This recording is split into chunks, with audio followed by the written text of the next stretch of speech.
आसन्तु भुवनेश्वर निकटस्थ मकरबा मौजा plot गुड़िक visit करिबा। भुवनेश्वररू 8-10 kilometre रे अवस्थित मकरबा मौजा सोमनाथ मंदिर निकटरे पिपिली टोल गेट रु राइट साइड को जिबाको हेबो। भुवनेश्वर पुरी हाईवे रु 1 किलोमीटर डिस्टेंस मध्य अवस्थित। परिपार्श्व सहर गढ़ी उठुची एवं रास्ता गुड़ाक मध्य तैयारी होबार लागिछि। लैंड रो चतुर्पार्श्व 100 फुटिया 60 फुटिया रोड अछि। प्रति प्लॉट को 30 फुटिया एवं 20 फुटिया रोड संयुक्त अछि।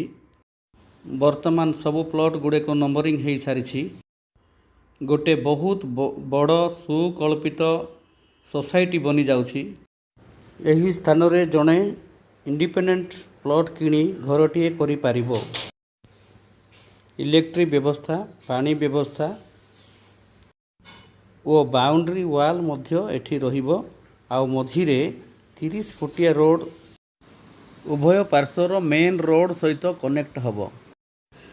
जदि आपण माने भविष्यत अनुष्ठान निमंते मध्य जागा किनिबा को चाहुथिले एई जागा रे रखि पारिबे, कारण जागा अवेलेबल अछि।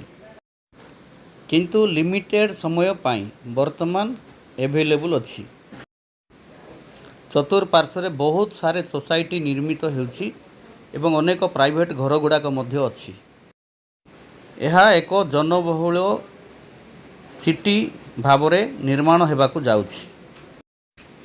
एणु आज ही जोगाजोग करंतु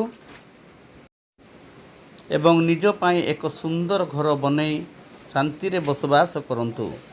पूरा भुवनेश्वर को अनुसंधान कले ए अंचल रो भविष्यत बहुत सुंदर हेबाकु जाउछि।